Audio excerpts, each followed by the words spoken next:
Bonjour à tous et à toutes. En fait, on est vraiment content d'avoir Sébastien Dessac avec nous. On l'avait rencontré, on était quelques-uns à avoir assisté à l'inauguration de sa chaire dans les locaux de l'industriel Soprasteria. Et on s'était dit que c'était vraiment. On avait beaucoup d'atomes crochus avec Sébastien sur les sujets dont on va parler aujourd'hui. Donc, je pense que la présentation qu'il va nous faire, c'est le début d'une relation qu'on va avoir dans le futur, en tout cas, on espère, hein, tout le monde espère, voilà. Donc, il va nous parler de sa chaire Safe AI et puis du traitement de données incertaines. Je vais lui laisser expliquer tout ça. En fait, donc, il est prof à l'UTC à Compiègne. Et donc, la chaire, elle est partagée entre l'UTC, entre Sky, qui est le Sorbonne Center for Artificial Intelligence, donc nos amis parisiens, le CNRS, et puis donc l'industriel Soprasteria, qui se trouve être aussi un industriel du programme Confiance.ai. Et donc, c'est pour ça que c'est un séminaire commun entre Systemix, dans le cadre des séminaires réguliers Systemix, et notre petit séminaire scientifique de Confiance.ai. Voilà. Sébastien, je pense que je n'ai rien oublié. Je te laisse la parole. Et à tout à l'heure pour la question. Oui. Donc, merci. Bonjour à tous. Merci beaucoup pour l'invitation. Alors, pour ceux qui sont... Alors, j'essaie de minimiser ça, mais je vais regarder. Ça va. Ouh, j'ai fait une bêtise avec la discussion. Bon, voilà. La discussion est bien. Donc, bonjour à tous. Je vais devoir malheureusement rester statique. J'ai un peu l'habitude de bouger quand même, mais je vais prendre sur moi-même. Merci de m'accueillir. Voilà. Donc, je suis, on l'a dit, chargé de recherche au CNRS. Je suis aussi titulaire de la chaire CFAI, donc c'est dans ce cadre-là qu'on s'est connus. Donc, c'est une chaire qui, en fait, tourne autour de tout ce qui est intelligence. Alors, IA de confiance, mais plus particulièrement tout ce qui est robuste. Donc, on cherche la robustesse statistique et pas forcément. Alors, ça touche aux autres termes de l'IA de confiance comme l'explicabilité, etc. Mais moi, ce qui m'intéresse surtout, et le centre de la chaire, est plutôt autour de la gestion de l'incertitude, qu'elle soit dans les données, dans les modèles, dans le passage de l'apprentissage au test, qu'elle soit dans l'apprentissage ou aussi dans d'autres parties, comme juste le raisonnement dans l'incertain. Donc, si vous, voilà, je vais vous parler un peu de ça. J'ai fait quelque chose qui était un peu technique, mais pas trop. Vous me direz si c'est trop ou pas assez. Et si vous avez des questions en cours de route, n'hésitez pas, que ce soit à distance, en allumant votre micro, en mettant une question dans la discussion, j'essaierai d'y réagir, ou même dans la salle. Alors je vais commencer par vous parler d'apprentissage, principalement avec des données incertaines. Alors, au départ, en premier, les données incertaines comme un ennui qu'il faut traîner, comme un défaut qu'il faut traîner, et ensuite comme quelque chose qui pourrait actuellement améliorer la qualité de ce qu'on va apprendre.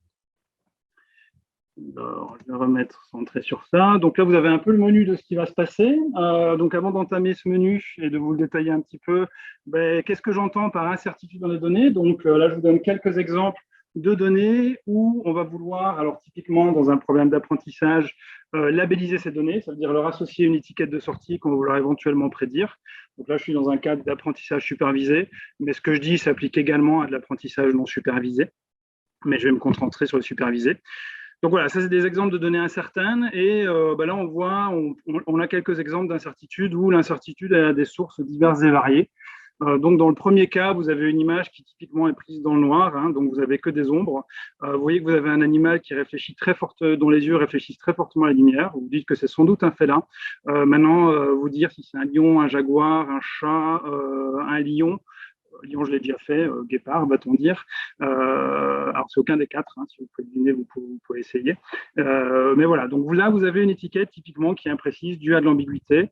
Dans la deuxième image, on peut hésiter entre, par exemple, donc là, c'est tiré du jeu de données MNIST, hein, que certains d'entre vous connaissent peut-être, ou même sûrement. Donc là, on doit typiquement reconnaître des chiffres écrits. Et là, vous avez un exemple où on peut légitimement hésiter entre un 4 et un 9. Et vous avez peut-être là, par contre, tant pour la première image, il n'y a peut-être pas forcément d'idée de quel félin c'est. Sur la deuxième image, on peut peut-être se dire c'est plutôt un 9 ou plutôt un 4. Donc, j'y reviendrai plus tard. Et la dernière image est plutôt un exemple où on a de l'ambiguïté, mais cette ambiguïté est due au fait qu'on a une étiquette qui est un peu macro. Donc l'étiquette est vraie, mais simplement on a mis l'étiquette voiture de sport. Alors si vous êtes comme moi et que vous n'êtes pas très expert, vous n'arriverez pas à aller plus loin. Si vous êtes expert, vous avez sans doute reconnu la marque de cette voiture, qui est relativement connue, y compris pour les fans de Lego. Et donc là, on va plutôt être dans un cadre, par exemple, de classification hiérarchique, où vous avez une étiquette qui est de haut niveau, alors que ce qui vous intéresse, c'est plutôt une information de bas niveau. Mais du coup, l'étiquette bas niveau correspondante, elle, va devenir incertaine.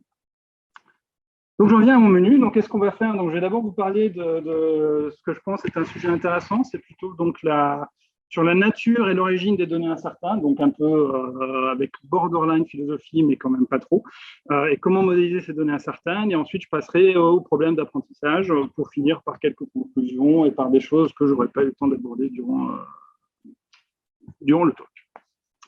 Donc, alors, l'incertitude, sans doute certains d'entre vous sont familiers, d'autres ne sont pas familiers avec la modélisation de l'incertitude, mais en tout cas, dans la littérature, on peut trouver pas mal de gens qui discutent des différentes sortes d'incertitudes qui peuvent avoir lieu ou survenir pour une donnée quelconque ou pour un modèle.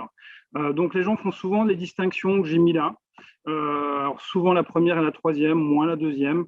Donc, on va parfois parler d'incertitude épistémique ou aléatoire, donc ça date déjà de la littérature bayésienne. Donc épistémique, quand on va avoir une incertitude qui va être générée par un manque de connaissances, typiquement les exemples que j'ai donnés précédemment. Aléatoire, quand on va avoir un phénomène variable au travers d'une population, alors ça peut être variable dans le temps, ça peut être variable dans l'espace, mais où en tout cas on a un aléatoire inhérent au phénomène qu'on ne va pas pouvoir réduire, par exemple.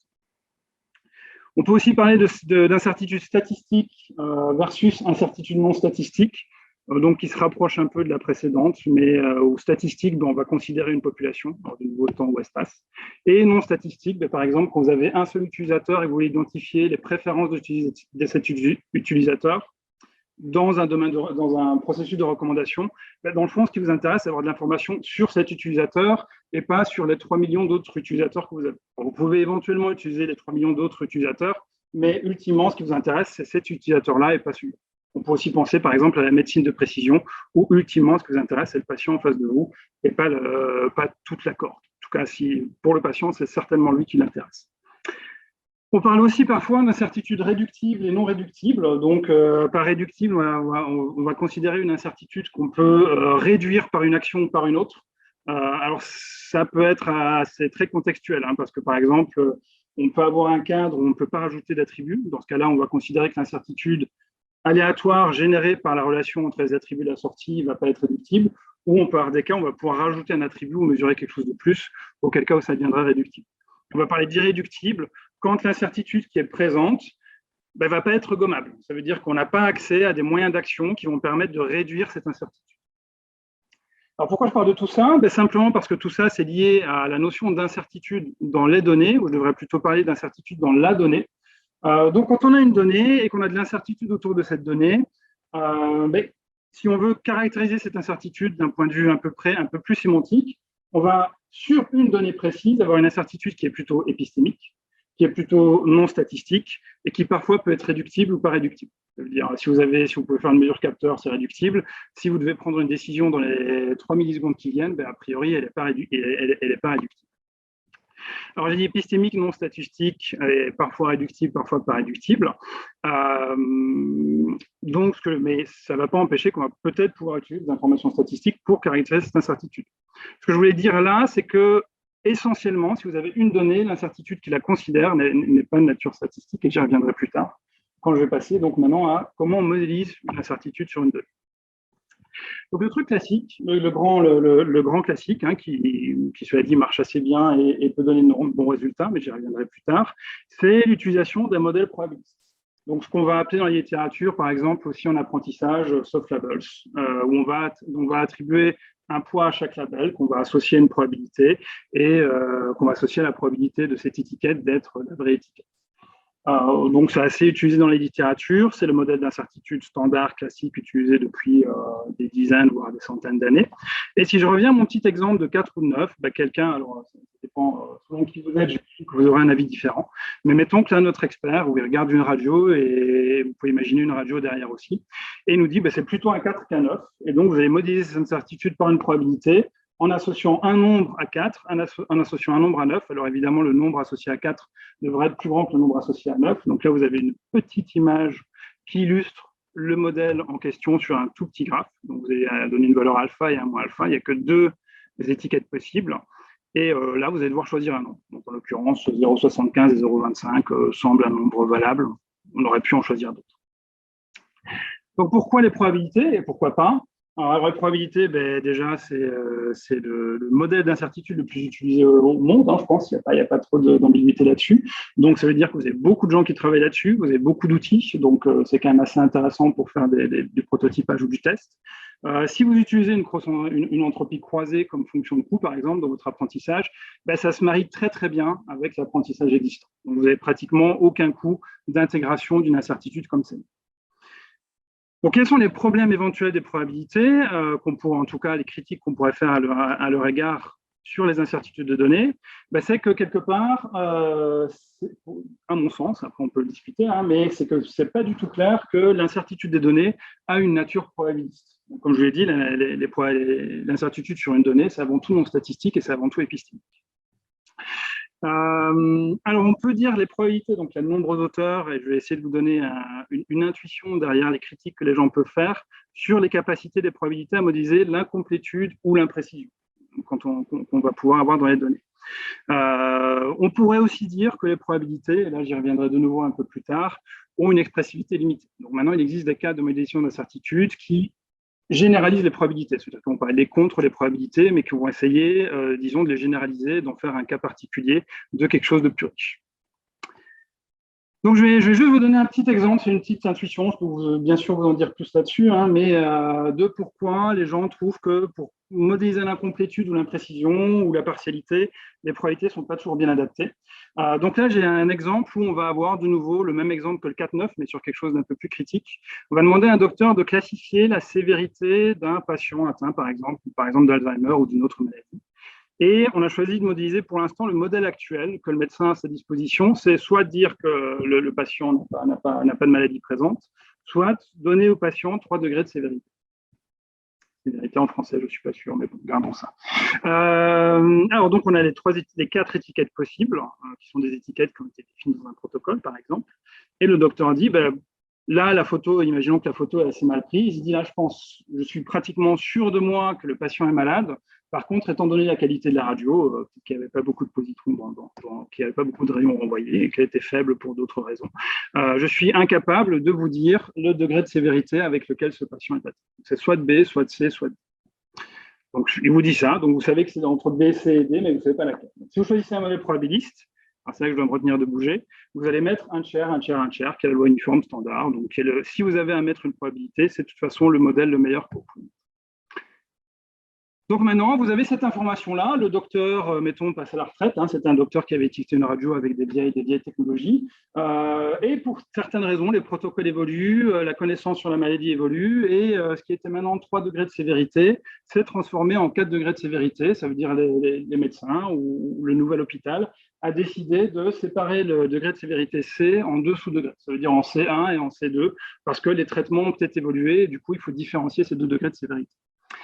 Donc là, si vous êtes un probabiliste, ou si vous choisissez de modéliser votre incertitude uniquement avec des probabilités, vous avez 2 possibilités. Donc, soit vous reprenez votre ancien modèle qui met un tiers partout, mais comme C, c'est séparé en C1, C2, ben, le point que vous aviez mis sur C est simplement divisé par 2. Donc, vous obtenez quelque chose, là, vous avez alors, je sais pas, ça va être à gauche. Donc, à gauche, vous obtenez quelque chose qui est cohérent avec votre ancienne information, mais qui est plus du tout uniforme. Et à droite, vous pouvez faire le choix donc, de reprendre l'information initiale qui était « je ne sais pas différencier entre B, C et D », donc ce qui veut dire que je ne sais pas différencier entre B, C1, C2 et D.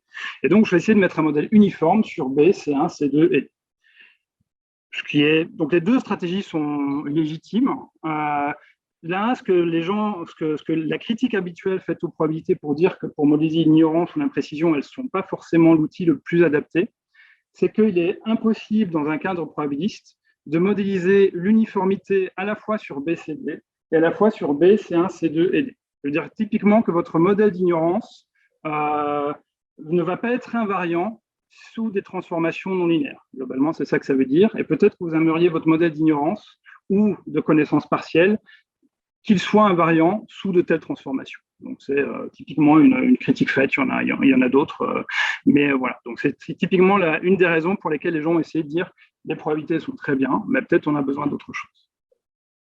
Donc, que ferait-on dans ce cas-là? On utiliserait un ensemble. Donc, les ensembles, ils sont aussi utilisés en apprentissage.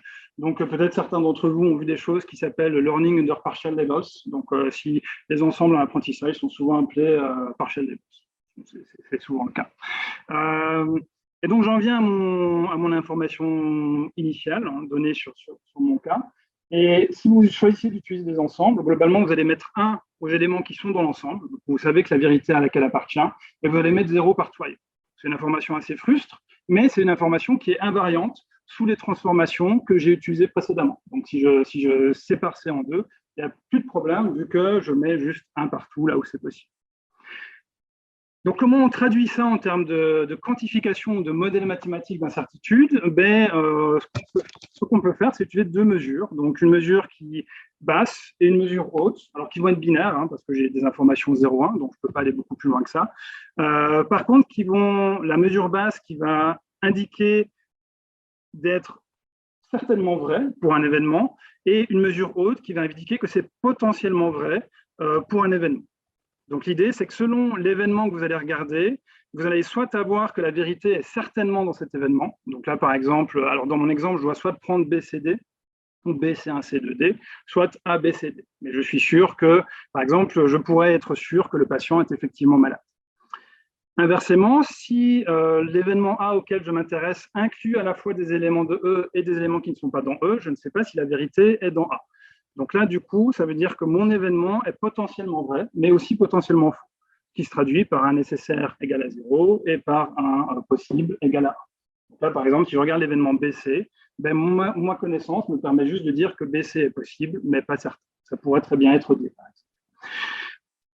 Si j'ai une intersection vide avec A, là, je sais que la vérité, d'après mon information, n'est pas dans A. Donc là, j'ai vraiment aucun souci. Je dis que A est certainement faux. Ça veut dire que la possibilité de l'événement A est égale à 0. Donc là, c'est typiquement quelque chose qui traduit un modèle ensembliste. Alors, si vous faites de la logique des propositions, c'est pareil. C'est exactement le même modèle qu'il y a derrière. C'est possible, pas possible. Je vois bien que ça va me permettre d'être invariant par rapport à l'ignorance. Donc, c'est aussi très simple. C'est beaucoup plus simple que mettre un chiffre exact sur chaque élément. C'est du 1 et du 0. En informatique, on ne fait pas plus simple pour le moment. Et on peut argumenter que ça va naturellement modéliser tout ce qui est l'incertitude purement épistémique. Donc, tout ce qui est pure incomplétude. En tout cas, peut-être pas purement épistémique, mais pure incomplétude. Quels sont les problèmes? Et là, j'y reviendrai après. C'est que pour adapter ce type de modèle avec des fonctions de coût, avec de l'apprentissage classique, ça demande un petit peu plus de réflexion.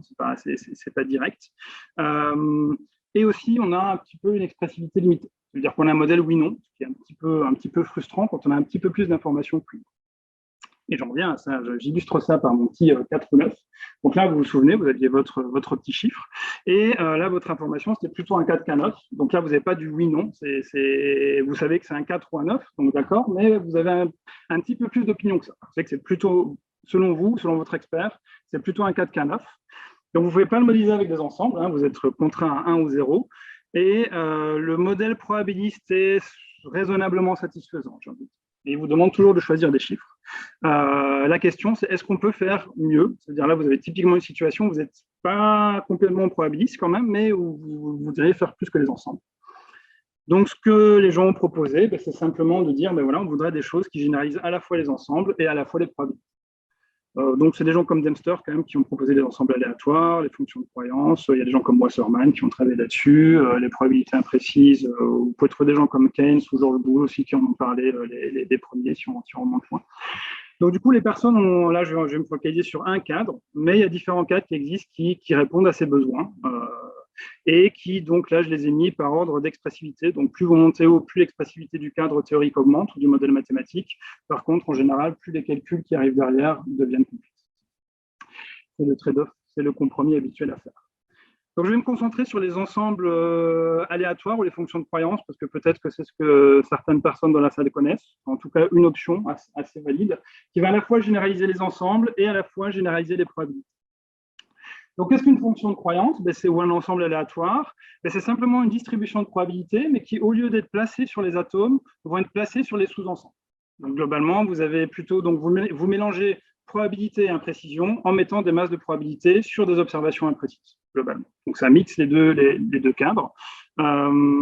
Et de là, vous allez dériver l'équivalent des deux mesures que j'avais pour les ensembles. Donc, une mesure qui est une mesure qu'on va appeler plausibilité, mais qui mesure la possibilité d'un événement A, et une mesure de croyance ou belief qui va mesurer la nécessité d'un événement A.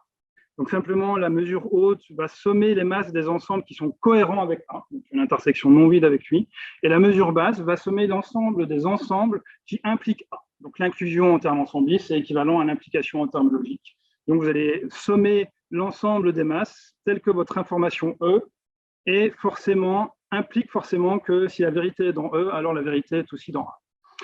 Donc là, vous avez un petit exemple. Donc là, vous voyez que si vous voulez, là, vous avez 3 éléments d'information qui peuvent être disjoints, mais pas forcément.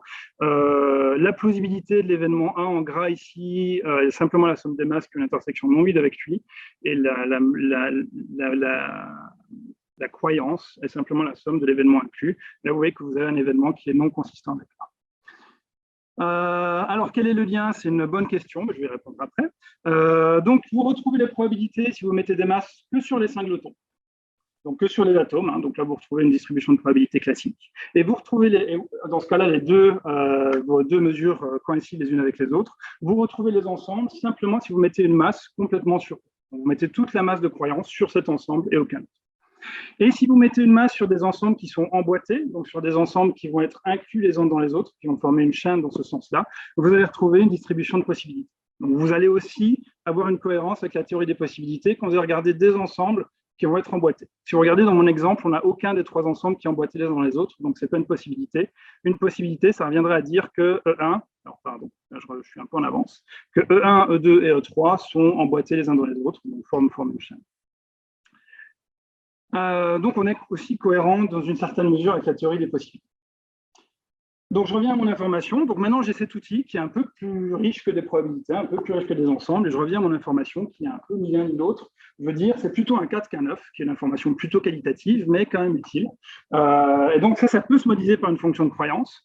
On va simplement faire en sorte qu'on mette 0,5 sur la masse allouée à 4, vu que c'est plutôt 4. Et 0,5 sur la masse allouée à 4 ou 9. Ça veut dire qu'on ne sait pas. Et là, typiquement, on a une distribution de possibilités. On a exactement une distribution de possibilités. Qu'est-ce que ça va donner sur mes bornes hautes et basses? Ça va donner que la nécessité de 9, 9 n'est pas du tout nécessaire. Il est plausible, mais pas totalement plausible. Donc, on a dit que c'est plutôt 4 est plus plausible que 9. Et on va avoir que la crédibilité de 4 va être à 0,5 et sa possibilité va être à 1. Donc, c'est totalement plausible que ce soit un 4. 4 est juste mon élément le plus plausible. C'est juste que là, je suis très prudent sur à quel point il est plus plausible. Je pourrais être moins prudent, mais je peux en tout cas me balader entre mettre un chiffre exact et mettre juste 0,5 et 1. Un autre cas très très utile, et là je reviens à la possibilité, donc je réponds aussi en partie à la question, c'est un cas assez classique, assez standard, où je vais donner juste un ensemble de possibilités et je vais dire je suis un peu près sûr, en tout cas je vais essayer d'associer un degré de confiance, alors il peut être purement ordinal, là j'ai pris quelque chose de numérique, un degré de confiance au fait que la vérité est là-dedans, et je vais dire ça c'est une borne inf de probabilité ou c'est une fonction de croyance. Donc là vous avez typiquement un petit exemple, alors je me retiens de bouger, c'est difficile. Un petit exemple, vous avez une valeur de pH donnée, à nouveau, soit par un capteur, soit par un expert. Et en tout cas, vous associez à cette information le fait que cette lecture soit assez vraie, qu'il est très probable, je devrais plutôt dire très plausible, ou à peu près certain que cette mesure, que la vérité est dans cette mesure-là. Donc, vous pouvez penser, par exemple, à un capteur dont vous avez le taux de défaillance, par exemple. Et vous voyez ici que je suis sûr que le pH est entre 3 et 7. Donc, je me trompe toujours entre basique et acide, donc je ne vais pas tenter le coup ici. Mais là, vous voyez que vous modélisez ça donc de la manière. Donc là, vous avez une masse. Donc là, l'idée, c'est de dire, j'associe un degré de confiance alpha. Donc, je mets une masse alpha à cet ensemble, comme j'avais mis une masse alpha à 4 précédemment. Et donc, là, vous voyez que l'ensemble 4.5, 5.5 reçoit une assez haute masse. Et je vais mettre 1 moins alpha sur le fait que ça peut être n'importe où, sur le fait que E est une information absolument non pertinente. Donc là, vous avez aussi quelque chose qui est connu comme les fonctions à support simple, qui est aussi une information. De nouveau, on est entre proba et ensemble, mais c'est une information très, très utile. et qui est assez facilement donné par un expert et qu'on peut étendre à un ensemble d'ensembles emboîtés, un ensemble de niveau de confiance. Donc, ok, donc ça, c'est juste pour vous dire que voilà, donc vous avez cet ensemble de modèles qui sont à disposition, qui sont assez intéressants, je trouve, en tout cas, qui peuvent gérer un ensemble de cadres. Ils peuvent gérer un ensemble de cas. Donc là, je vais vous parler d'où vient l'incertitude et ils peuvent modéliser un ensemble de sources d'incertitude. Donc, on peut penser à des étiquettes données par des experts. Donc, on a par exemple travaillé sur des étiquettes rangées par ordre, donc de la plus plausible à la moins plausible. Vous pouvez penser, si vous faites un peu de sûreté, d'analyse ou de risque, à des fonctions quantiles qui sont partiellement spécifiées. Donc, l'expert vous a donné un ensemble de percentiles sur une distribution cumulée, mais qui sont définis de manière imprécise. On peut penser à des ensembles avec des degrés de confiance. Donc, ça, c'est des distributions de possibilités. Ou, en particulier, dans le cadre des fonctions de croyance, on a pas mal d'opérateurs de fusion. C'est-à-dire que quand vous allez pouvoir mélanger des opinions d'experts, vous allez aussi pouvoir utiliser toute l'armada qui vient avec la théorie des ensembles. Donc, ça veut dire que vous allez pouvoir utiliser tous les connecteurs logiques assez facilement. C'est le et, c'est le ou, c'est le k parmi n, c'est des choses comme ça. Des mesures imparfaites, hein, donc, soit dues à des intervalles, soit dues à du bruit. On retrouve les probabilités comme ça. Donc, une question, c'est quand cette incertitude vous est donnée, et vous vous voulez l'intégrer à votre processus d'apprentissage, soit de vous la gommer, soit de vous l'intégrer, c'est comment vous l'intégrez. Ça, j'y reviendrai dans la première partie de la seconde partie. La deuxième chose, c'est on peut voir l'incertitude dans les données comme une opportunité pour améliorer notre apprentissage et pour régulariser notre apprentissage. Donc, ça, j'y reviendrai dans la deuxième partie de la deuxième partie. Vous pouvez, donc, ces opinions d'experts, vous pouvez les chercher activement. C'est-à-dire, c'est tout ce qui va être active learning, c'est tout ce qui va être échantillonnage optimal, plan d'expérience. Mais pour le coup, vous pouvez dire à votre expert ou à votre plan d'expérience, j'aimerais bien associer une incertitude au point que je vais demander supplémentaire. Et une incertitude décrite de manière potentiellement assez riche. Vous pouvez avoir aussi que les incertitudes sur la donnée vous sont données par un modèle extérieur. C'est-à-dire, vous pouvez avoir appris un classifieur sur une population et dire, je vais prendre la sortie de ce classifieur comme mon incertitude épistémique sur ma donnée. Donc, ce classifieur, il peut être probabiliste, auquel cas vous aurez un modèle probabiliste. Il peut aussi être, par exemple, un classifieur qui utilise la prédiction conformelle.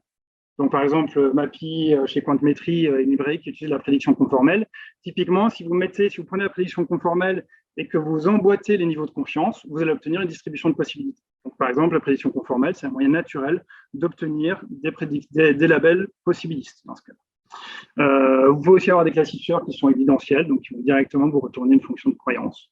Récemment, il y a eu des travaux sur combiner fonction de croyance et deep learning, par exemple. L'idée, c'est comment ce type de label que vous obtenez par une tierce personne sur des données non étiquetées à la base sont, par exemple, une opportunité, comment on peut l'utiliser, ça je verrai ça. Donc, je viens à mon cœur, au cœur de la chose, c'est-à-dire comment on apprend, une fois qu'on a ces données incertaines, et OK, on peut faire plein de modèles, une fois qu'on a ces données incertaines, que devient mon problème d'apprentissage?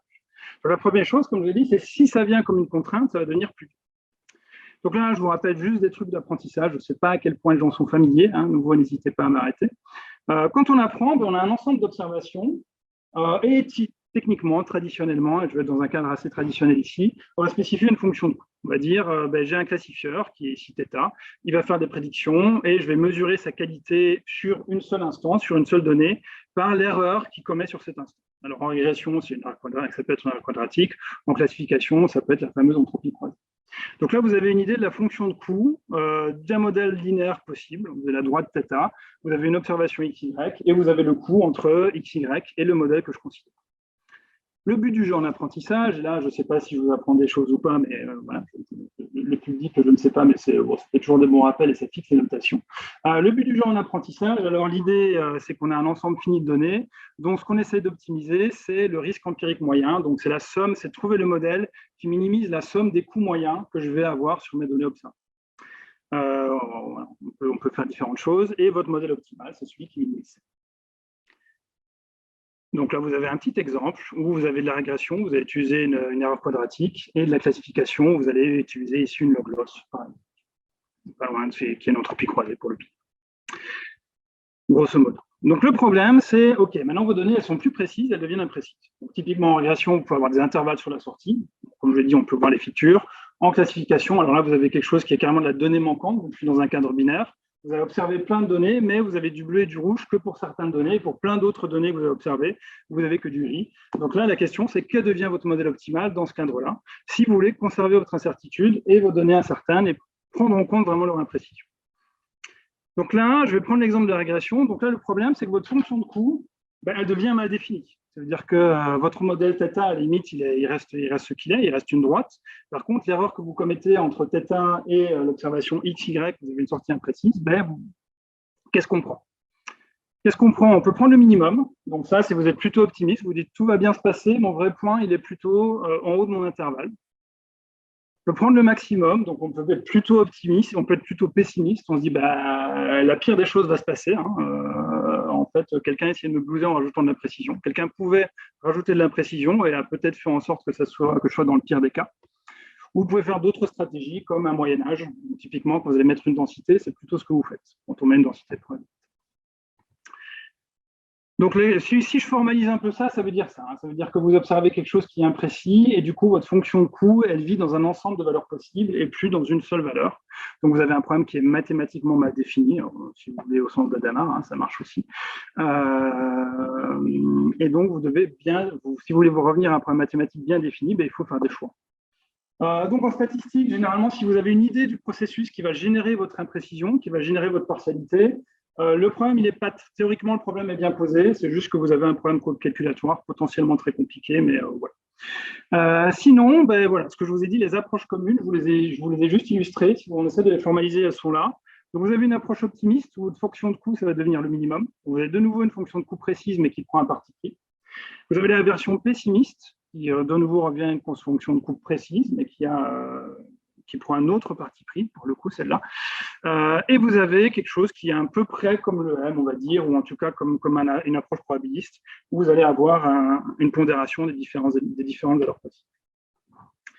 Alors, ces choix, ils ne sont pas anodins. Et pourquoi ces choix ne sont pas anodins et pourquoi c'est bien d'y réfléchir, ou en tout cas, potentiellement, ça peut être bien d'y réfléchir, c'est que selon ce que vous allez prendre, votre fonction de coût résultante, elle ne va pas du tout avoir la même tête.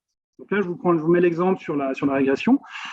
Si sur la régression, en gris, là, vous avez la fonction de coût L2, standard, et donc en rouge, vous avez la pessimiste, et en bleu, vous allez avoir l'optimiste. Donc vous voyez que l'optimiste, elle dit, tant que je passe dans mon intervalle, je suis content, tout va bien, et dès que je passe en dehors de mon intervalle, je vais avoir quelque chose qui va augmenter quadratiquement, si je prends une fonction de coût quadratique. Typiquement, ça ressemble à un epsilon over loss, si vous y connaissez un peu en statistique robuste. L'autre fonction de coût, elle va faire autre chose.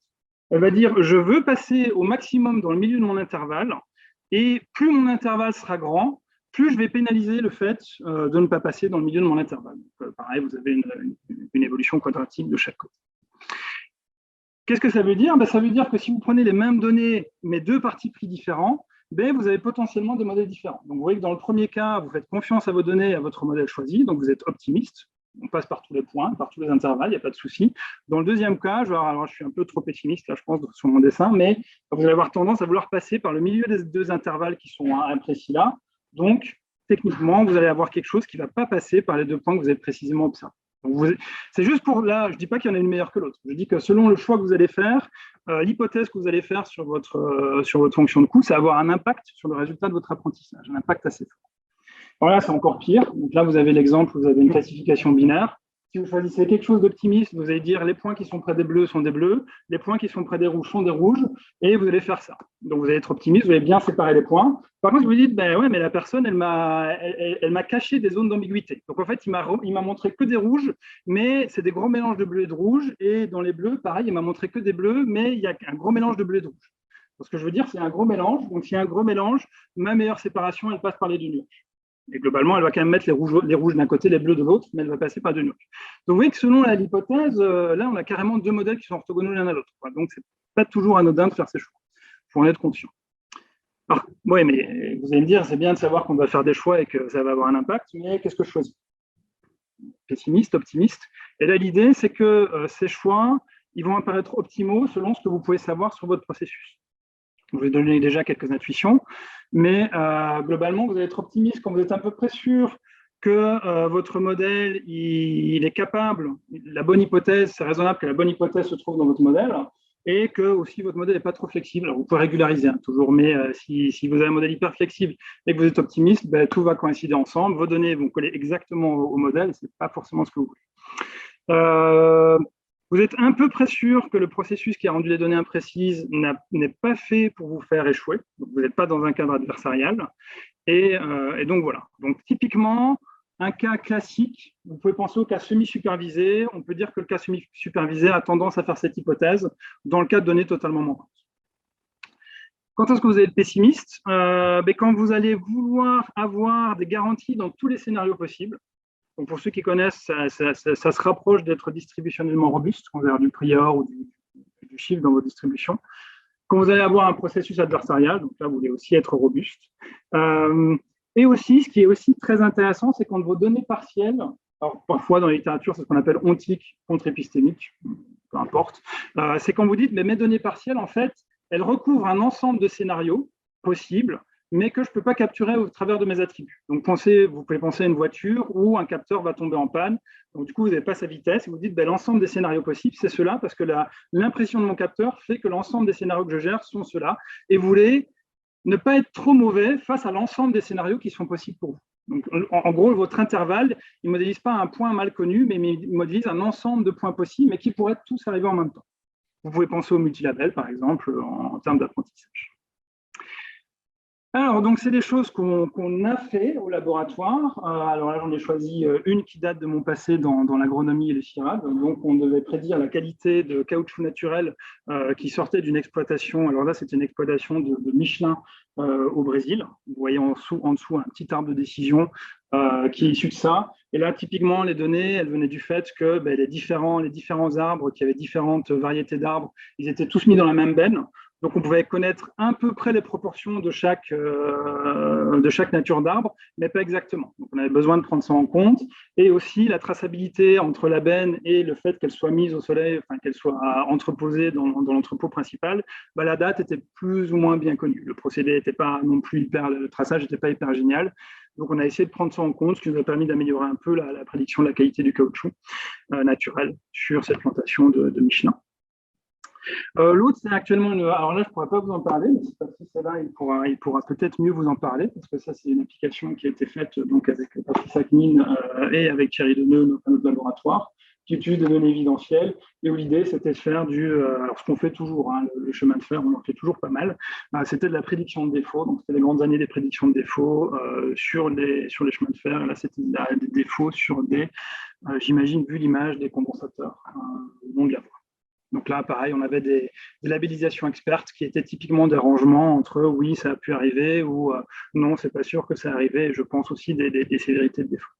Donc là, ça a permis, voilà, c'est des techniques en tout cas qu'on a utilisées dans diverses applications avec d'assez bons résultats sur le fait que prendre en compte explicitement l'incertitude des données a permis d'améliorer les modèles par rapport à une imputation assez standard, un emplacement assez standard.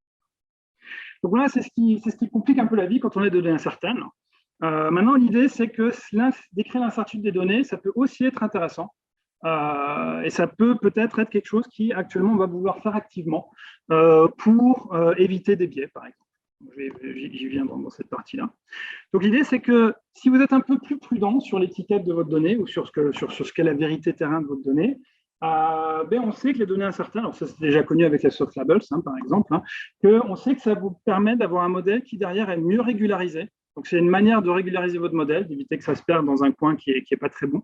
Ça peut aussi vous permettre d'avoir des sorties qui sont mieux calibrées. Donc ça vous permet d'avoir des sorties qui sont globalement des prédicteurs probabilistes qui sont un peu mieux en ligne avec les vraies probabilités non observées. Donc c'est bien, ça vous permet d'avoir un classifieur qui est more trustworthy, ou plus en lequel vous pouvez avoir plus de confiance, vu que il se conduit mieux. Et ensuite, ça peut aussi vous aider dans tout ce qui est self-supervised, self-learning. Donc j'y viendrai pareil, en étant plus prudent par rapport aux exemples qui vont être automatiquement labellisés. Donc, je vais faire la première partie. Donc, qu'est-ce qui se passe? Donc, quand vous avez un modèle qui vous donne une prédiction probabiliste, ici mon P-chapeau, vous allez avoir une fonction de coût et vous allez associer une étiquette à l'équivalent d'une probabilité d'Irac. Ça veut dire une probabilité qui va mettre 1 sur l'étiquette, sur Y, et 0 partout ailleurs. Donc, si je représente ça dans des données barycentriques et sur un triangle où chaque point est une probabilité, donc là, vous avez un triangle, imaginez, vous avez 3 étiquettes et chaque point est un Dirac de ce triangle. Et vous allez avoir une fonction de coût, donc qui va être entre une probabilité prédite qui est au milieu de mon triangle et une probabilité observée. Alors, ce n'est pas vraiment une probabilité observée, hein, c'est une seule observation qui est bien Y et pas autre chose, éventuellement là. Ben, vous allez avoir quelque chose qui peut être très très éloigné. Et ce que va faire votre fonction de coût, ce que va faire votre apprentissage en général, c'est essayer de réduire cette fonction de coût. Donc, comme vous avez quelque chose qui est très extrême, alors j'évite de bouger, hein, donc le PY est très extrême, vous allez vraiment avoir un modèle qui va être encouragé à bouger fortement vers ce petit PY, et vous avez à peu près aucune chance que votre PY soit égal à la distribution P étant donné X. Alors, alors on peut effectivement, donc on pourrait être tenté de faire de la data augmentation avec les différentes possibilités de labels. Je suis d'accord, mais du coup, il faudrait échantillonner les données selon. Alors, si on ne veut pas avoir de biais de distribution, il faudrait échantillonner les données selon la distribution qu'on ne connaît pas. Donc, on peut faire de l'augmentation, on peut avoir le même effet de régularisation, je suis assez d'accord. C'est moins clair qu'on va être bien calibré.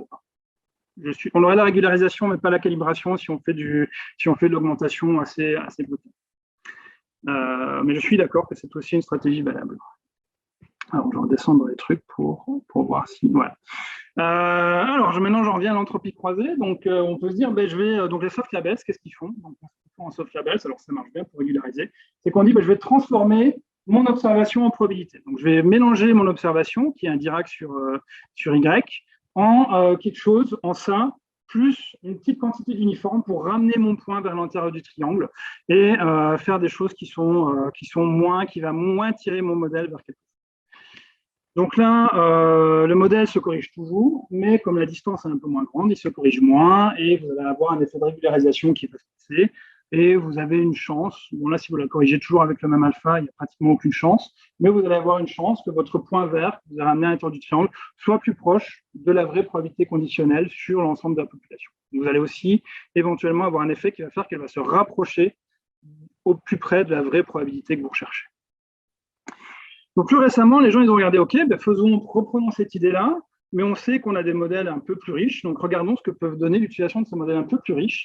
Donc, qu'est-ce qui donne ces modèles un peu plus riches? Ils disent, au lieu de mélanger ma probabilité initiale avec une probabilité uniforme, qui correspond plus ou moins à l'ignorance en probabilité, je vais la mélanger avec la masse qui représente mon ignorance. Donc, c'est-à-dire, je vais faire un mélange convexe entre une probabilité qui est dans un coin et l'ensemble de mon simplex, donc l'ensemble de mon triangle. Donc, si vous faites ce mélange-là, vous allez obtenir un plus petit triangle.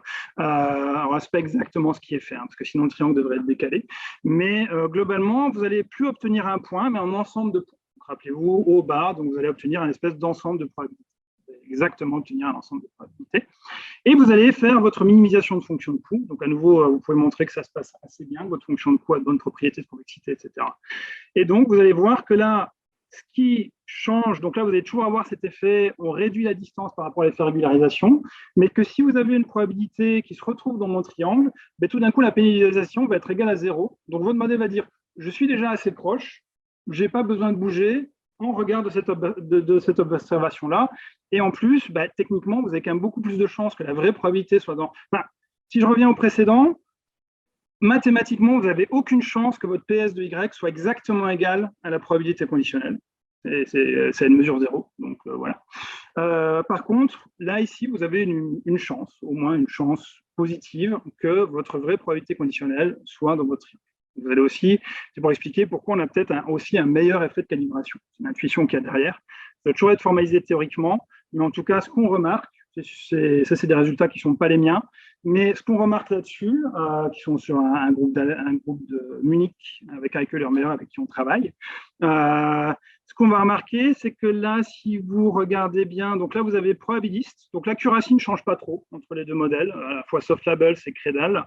Par contre, si vous regardez la calibration sur ces 3 jeux de données-là, qui sont les 3 qui testent dans l'article, en général, vous voyez que votre calibration, donc votre probabilité, votre probabilité de prédiction, elle est quand même bien meilleure, en tout cas sur les tests qui ont été faits jusqu'ici. Donc, ça suggère que l'intuition qui est raisonnable se traduit en pratique par une meilleure calibration, donc par une meilleure confiance dans les probabilités produites. Là, c'est une autre illustration sur des choses. Alors, c'est pas moi, c'est mon collègue Benjamin Coste qui a fait ça avec des collègues de mécanique, où on cherchait à faire de la séparation. Globalement, c'est de la séparation de sources. Donc ici, c'est du son. Vous pourriez imaginer des radars, vous pourriez imaginer du tracking, où vous cherchez à séparer différents éléments. Voilà, c'est du son, donc a priori du son statique, mais vous pouvez imaginer de la séparation de sources en général si ce problème vous parle. Voilà. Donc là, vous avez un radar et vous essayez de voir les échos que repère ce radar, ou je ne sais pas si c'est vraiment un radar, mais enfin bon, on va dire un radar. Vous demanderez à Benjamin si vous voulez en savoir plus sur ça. Et vous essayez de savoir combien il y a de sources de son et où est-ce qu'elles sont localisées. Donc là, vous voyez, là, vous n'avez pas d'incertitude sur l'emplacement d'une des sources de son. Donc là, ils ont fait des expériences pour montrer. Donc là, vous voyez que vous avez ici, alors en rouge, vous avez donc normalement, la bonne coordonnée, c'est Y égale 1 de la source. Et plus c'est rouge, donc plus c'est élevé, mieux c'est. Donc l'idée, c'est que si vous ne mettez pas d'incertitude, ben, comme j'ai dit, vous avez quelque chose qui est finalement assez peu régularisé. Donc là, vous avez le mouvement de la vérité, le mouvement de la vérité terrain et la non-modélisation de l'incertitude derrière. Donc là, vous n'avez pas d'incertitude. Vous voyez que vous avez des choses qui sont extrêmement peu stables sur 1, selon quelle est la vraie vérité terrain, et donc extrêmement peu régularisées. Et plus on va prendre en compte l'incertitude, plus on voit qu'on obtient un modèle qui est bien régulier, peu importe dans le fond quelle est la vraie vérité terrain sous-jacente, vu qu'on a juste dit ben, ma distance c'est celle-là et je ne sais pas où elle est dans ce truc. Vous voyez qu'on obtient quand même ici de nouveau cet effet de régularisation qui fonctionne assez. Ok, donc j'en viens à la fin. Donc l'idée c'est de dire, bon, mon incertitude dans la donnée, elle a un effet, et ça c'est bien, c'est plutôt bien, parce qu'elle va être régulier et mieux calibrée, c'est quand même quelque chose que vous voulez. Alors de nouveau, si vous voulez que la régularisation, je suis d'accord que l'augmentation de données peut être suffisante. L'autre où j'en viens, c'est ce qu'on appelle, ce que je vais appeler self-labeling, donc self-supervised. J'ai une idée de ce que c'est quand il n'y a pas de deep learning, mais quand il y a du deep learning, pas trop.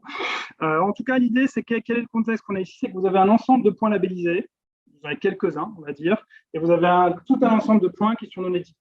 Typiquement, quand on fait, nous et Jazzy, quand on fait un run de la voiture et qu'on prend plein de photos ou de vidéos, ben, on va en labelliser quelques-unes, mais c'est clair qu'il va en rester des téras ou des gigaoctets ou peu importe, qui ne vont pas être étiquetés.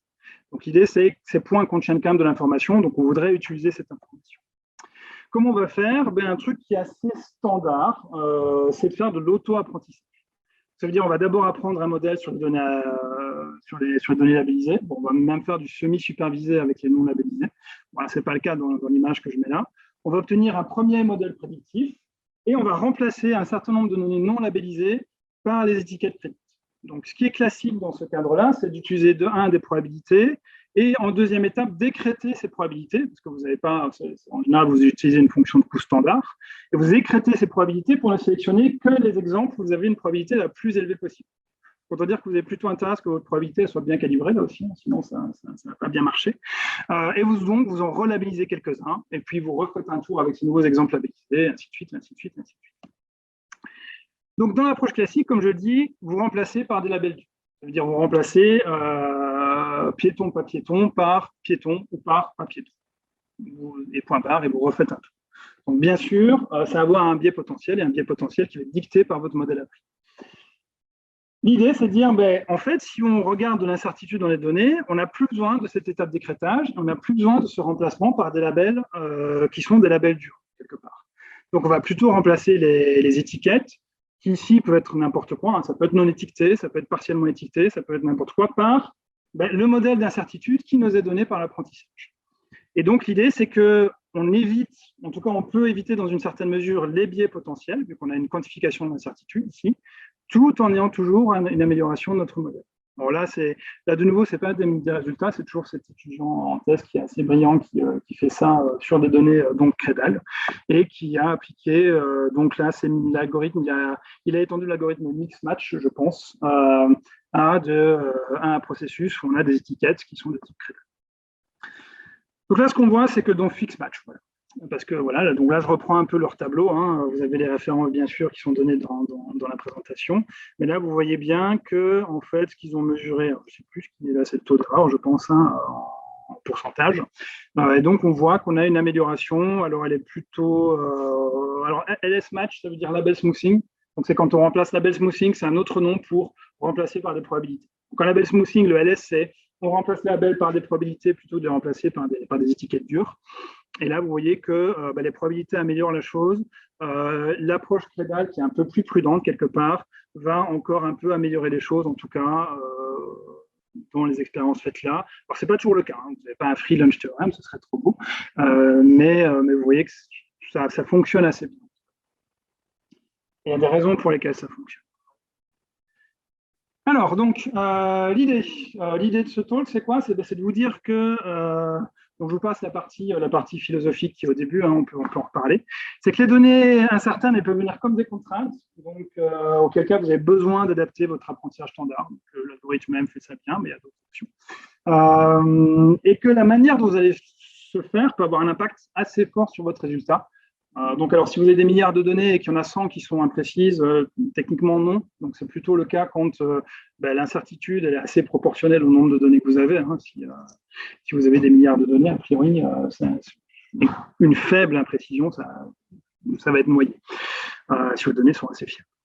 Alors, la deuxième chose qui peut être intéressante, et en tout cas sur laquelle on essaye de travailler actuellement, c'est voir l'incertitude des données non plus comme un problème, mais comme une opportunité. Ça veut dire qu'avoir un modèle riche d'incertitude, ça vous pose des problèmes computationnels derrière, mais ça peut vous apporter des solutions, ça peut améliorer l'apprentissage dans un certain nombre de cas. Et typiquement, ce que je pense, c'est le self-labeling, et c'est ce que je vous dis en premier. Si vous avez besoin de régularité, de calibration, ça peut être des options aussi très intéressantes. Donc, ça rentre dans le cadre, c'est pour ça que ça le rentre très bien dans le cadre d'obtenir une IA de confiance. C'est parce que vous allez obtenir un modèle qui est quelque part plus fiable.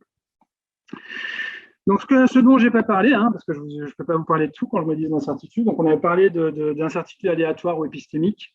Donc, typiquement, quand on fait de l'apprentissage actif, c'est des choses que vous allez vouloir séparer. Par exemple, interroger les données non étiquetées qui ont plus d'entropie.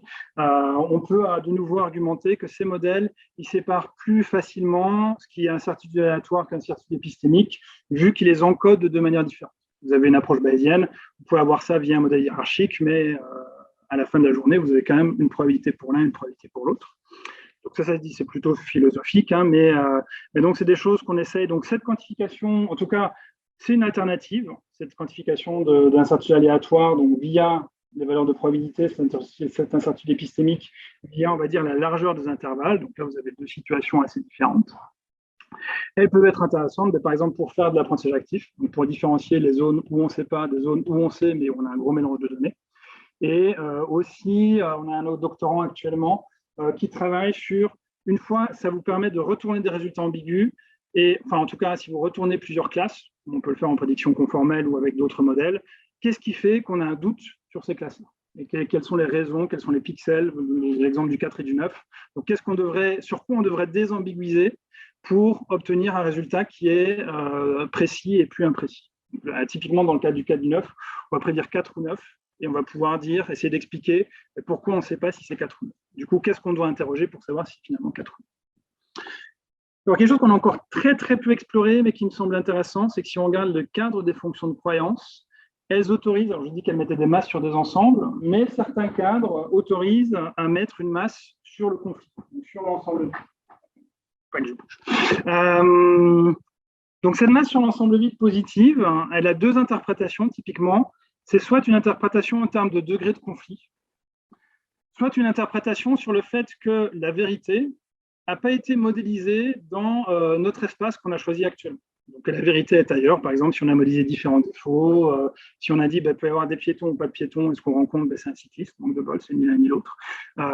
Ou on a tous des exemples, moi j'ai des exemples où un modèle de prédiction, un réseau profond va devoir différencier homme et femme à une image de chat et va dire ça c'est un homme poursuivi. Après, on interprète comme on veut, mais en tout cas, c'est pas vraiment très fiable. Et là, l'idée, c'est que ce genre de situation va pouvoir être encodé par autoriser un modèle qui est techniquement non cohérent, si vous êtes un bayésien, mais un modèle qui va dire il y a quelque chose qui ne se passe pas bien. Et je vais essayer de quantifier ce quelque chose qui ne se passe pas bien. Ça peut être assimilé dans une certaine mesure au cas où la prédiction conformelle donne l'ensemble vide. Donc, on va faire de l'outlier, de l'out of distribution detection. Donc, ça peut être identifié à la détection de nouveautés. Mais ça, voilà, on ne sait pas encore trop exactement comment bien l'intégrer dans des processus d'apprentissage. Donc, c'est vraiment très j'ai terminé, je pense. Vous avez, alors, si les slides sont à disposition, je pense que vous avez ici les nombreuses références que j'ai mentionnées. Quelques-unes de moins, mais pas que. Hmm, merci Sébastien. Oh là, alors, si, Alors, tiens, coupe attends, ton parleur une seconde, voilà. voilà, c'est bon. Là, je sais pas, oui. Je suis dans la salle, mais j'utilise ma machine finalement. Oui, donc le fichier de présentation, on le mettra, en tout cas pour Confiance.org, on le mettra sur SharePoint. Voilà, vous pouvez le diffuser largement. Je vois d'abord plein de questions. Bon, Sébastien les a un petit peu traitées, mais je suppose que Georges, tu dois avoir quand même envie de discuter un petit peu avec Sébastien. Au vu du fait que tu es le seul à avoir mis des commentaires. Donc, Georges, si tu veux y aller.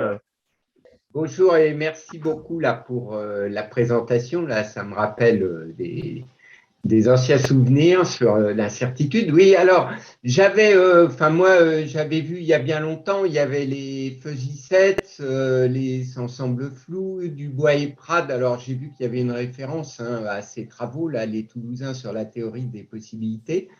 Donc, est-ce que c'est un peu les mêmes choses? Pourquoi ce choix-là? Donc ça, c'était ma première question. Et la deuxième, j'ai pas bien, elle est peut-être plus simple, j'ai pas bien compris si l'incertitude elle était seulement sur les labels ou aussi sur les prédicteurs. C'est parce qu'on peut avoir... Alors, j'ai un écho là. Ça va, on m'entend, je pense. Je coupe mon micro alors. Non, je pense que c'est peut-être Bertrand qui faut qu'il coupe tout. Tu peux venir animer près de moi si tu veux, il n'y a pas de souci. Donc, je dirais sur les possibilités, en fait, donc si on regarde d'un point de vue statique, on va avoir que... je sais, quelque chose, mais c'est pas grave. Sur les possibilités, effectivement, on peut voir ça comme un cas particulier de fonction de croyance. En général, toutes ces théories qui vont chercher à généraliser les probabilités, comme elles vont le faire de différentes manières, elles vont proposer des outils de traitement qui sont parfois cohérents entre eux, parfois incohérents entre eux. Par exemple, si je prends la fusion d'informations, en fonction de croyance, on va parfois autoriser à avoir cette masse sur l'ensemble vide qui va être positive. Sur d'autres théories qui vont être comme les probabilités imprécises, on ne va pas l'autoriser. Donc, il y a encore un léger travail d'unification à faire. Je dirais dans chacune d'entre elles, c'est assez clair quels sont les outils de raisonnement proposés. Donc, si on travaille au sein d'une théorie, on va être assez confortable, à l'image de si on travaille au sein de la théorie des probabilités uniquement. Par contre, si on veut complètement les interfacer, d'un point de vue statique, l'emboîtement tient bien. D'un point de vue dynamique, faut faire attention. Mais sinon, on a une forte cohérence quand même avec l'approche de Dubois-Prade, les possibilités, avec, je dirais, ce petit défaut-là que si on veut, les possibilités et les probabilités sont deux modèles disjoints, dans le sens où on ne va pas pouvoir capturer l'un avec l'autre ou l'autre avec l'un. Donc, elles sont donc pour aller à cet emboîtement, on a besoin des fonctions de croyance où on va à la fois capturer l'un et l'autre. Et la deuxième question, c'est, alors la réponse est théoriquement, oui, on peut très bien mettre de l'incertitude sur les prédicteurs. Il y a des choses qui vont rester tout aussi faciles si on a de l'incertitude sur les prédicteurs.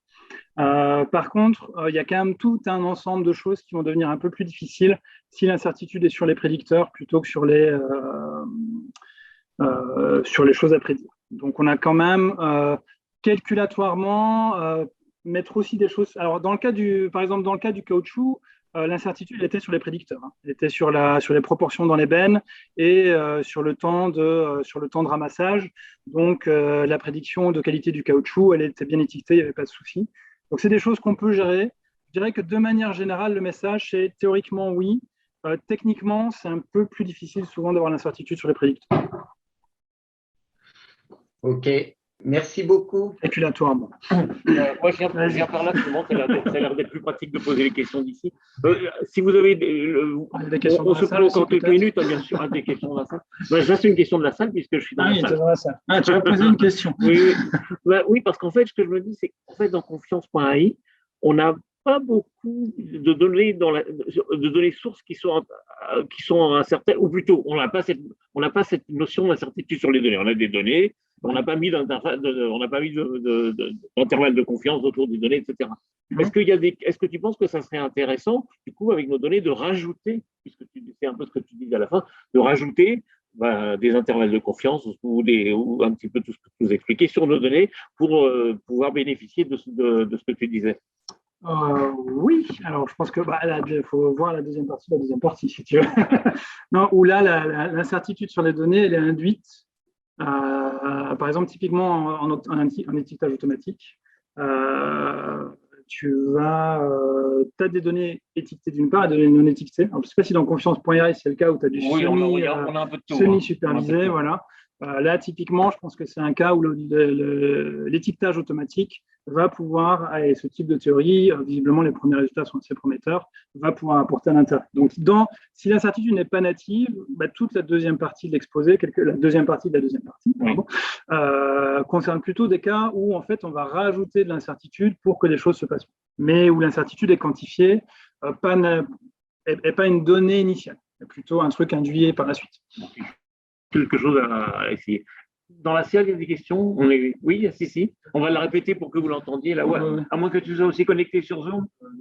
Oui. Donc, un des gros soucis quand vous voyez sur des données réelles, c'est oui. qu'on a un peu de matière sur la pertinence des incertitudes qu'on arrive à extraire par rapport à l'application réelle. Donc, comment est-ce qu'on fait, comment est-ce qu'on arrive à quantifier les métriques pour justifier la pertinence d'une approche par rapport à une autre?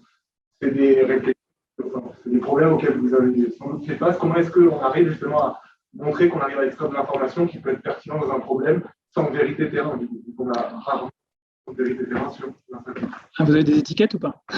Mets-toi devant la caméra. Prédiction qu'on fait en partie en précise. Ouais. On va modéliser un processus plutôt probabiliste. Ouais, alors ça demande. Alors je perçois deux choses dans la question, donc je vais dire ce que je perçois dans la question. Donc la première, il y a une question de quantification d'incertitude et comment on peut certifier quelque part cette quantification d'incertitude dans les prédictions qu'on va faire. C'est une question compliquée. Donc là, on en revient à la calibration. Hein. Donc là, on n'a pas, comme je dis, sur les méthodes que j'ai montrées en fin de partie, on observe une meilleure calibration. On n'a pas de théorie qui va montrer qu'effectivement, on tend vers une meilleure calibration pour le moment. C'est des questions qui restent en suspens. Mais en tout cas, la pratique montre que ça marche bien sur des données assez standards. Maintenant, ces données standards, c'est des benchmarks, donc la réalité terrain est différente. Puis avec toute la question de la prédiction conformelle, essaye quelque part de traiter ça. Alors, elle ne fait pas d'hypothèse. Donc, tout ce qui est fait dans confiance, par exemple avec Quantmetry, mais la prédiction conformelle, c'est quelque chose que on a étudié récemment avec une étudiante sur de la régression multivariée. Donc, on l'a proposé étendre ces principes-là de la régression multivariée, où on doit avoir un jeu de données de calibration, mais où on va supposer que si les étiquettes dont on dispose sont fiables, et si, alors là, je vais revenir à la deuxième partie de la question que j'ai compris, si la vérité terrain est assez proche des exemples qu'on a observés jusqu'ici, donc techniquement suit la même distribution, on va dire, alors ce type d'approche permet d'avoir des prédictions certifiées. Alors le coût, et je ne connais pas de modèles de calibration qui ne font pas ça, donc pour bien calibrer, il n'y a pas de mystère, il faut avoir un jeu de données de calibration où il faut faire des hypothèses statistiques qui sont réelles, mais pour tester si les hypothèses statistiques sont réelles ou pas, il faut aussi des données pour tester ces hypothèses statistiques. Donc je dirais ça dépend aussi beaucoup du contexte, de ce qu'on a à disposition. Si on n'a rien, à un moment, il faut faire un leap of faith, et dire on s'appuie sur des experts et on pense que c'est raisonnable, mais avoir calibré, ça demande d'avoir... quelque part, il n'y a pas de mystère, c'est comme un capteur. Si on veut calibrer, il faut avoir le capteur à partir duquel on va calibrer l'autre capteur, ou la mesure à partir duquel on va calibrer le capteur, qui sont les expériences. Et l'autre question qui est beaucoup plus difficile, avoir des gens étiquetés, ce n'est pas facile. L'autre question que je perçois, c'est comment on fait si, et là, la chaire, par exemple, s'y intéresse aussi, c'est comment on fait si la vérité terrain suit une distribution qui est différente, par exemple, de l'environnement contrôlé dans lequel on a fait nos mesures. C'est quelque chose qui apparaît typiquement dans le contrôle de défaut. On va avoir une belle chaîne de mesures en laboratoire, on va pouvoir bien faire nos mesures, et en usine, les conditions de prise de mesure, elles ne sont plus du tout les mêmes, par exemple. Donc, comment on garantit une bonne quantification d'incertitude quand on va avoir ce passage, donc du transfer learning, techniquement. Là, je pense de nouveau que comme on va passer d'une distribution à la limite qu'on maîtrise bien, contrôlée, sur laquelle on peut avoir des expériences, à une distribution qu'on maîtrise moins bien et sur laquelle le nombre d'expériences qu'on peut faire est quand même somme toute assez limité, je pense que considérer des ensembles de probas, c'est une approche assez intéressante. Et c'est déjà fait, cela dit, il y a plein de méthodes comme ça qui se basent sur des distances de Wasserstein et qui vont chercher à calculer un minimax. Donc typiquement, ils vont dire, j'ai une distribution, je vais prendre une distance autour de cette distribution. Alors, En général, je choisis parce que je sais bien calculer avec, tout va rester convexe, donc ma vie va bien se passer, on va dire. Et je fais un minimax dessus où je sais que ça va bien se passer, donc je vais être robuste. Là, l'idée qu'on pourrait avoir, c'est de dire, ben déjà, je veux que la génération de cet ensemble de probabilités soit générée par un processus que sémantiquement je maîtrise. Quel est le processus d'imprécisation des données, par exemple, derrière. Et éventuellement dire, ben, je ne veux pas prendre juste un modèle, donc juste le modèle minimax, mais je veux regarder un ensemble de modèles raisonnables et peut-être être prudent sur ma prédiction en état de fonctionnement.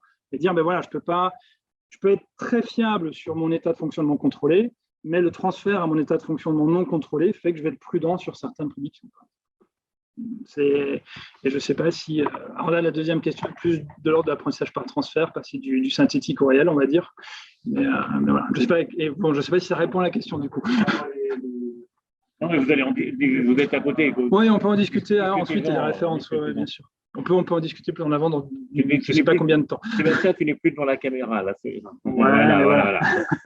J'ai pas vu d'autres questions sur le chat et j'ai pas vu de main levée. Alors, on peut mettre voilà, oui, alors aussi, comme on a dépassé midi, il y a la moitié des participants qui sont déjà partis. Oui, voilà. Je suis un peu long. Non, mais on avait dit midi 15, donc, premièrement, on va beaucoup j'ai l'impression que Patrice m'a dit merci. Oui, donc on se remercie donc pour ce séminaire. Pour les personnes qui sont encore là, donc je vous informe juste des suivants, parce que alors le suivant qui sera commun entre Confiance et Systemix, ça sera début juin, avec Ismail Ben Ayad, qui est un chercheur en fait québécois qui est de passage ici pour une année, qui va nous faire un séminaire en commun, c'est le 8 juin. Et par contre, le prochain séminaire de régulier Confiance, donc c'est dans 15 jours, et ça sur ce qu'on appelle les Energy-Based Models. Donc, on vous enverra tout ça, évidemment. Hein. C'est une approche qui n'est pas si nouvelle, mais qui ressort en ce moment, donc qui est prônée par Yann Lequin. Donc, ça ne sera pas Yann qui fera le séminaire, ça sera un doctorant qui est commun entre Yann et Jean Ponce à Paris. Voilà. Donc, ça, c'est les prochains. De toute façon, on vous expliquera tout ça. Et d'ici là, donc, on vous souhaite un bon appétit et à la prochaine fois. Merci beaucoup.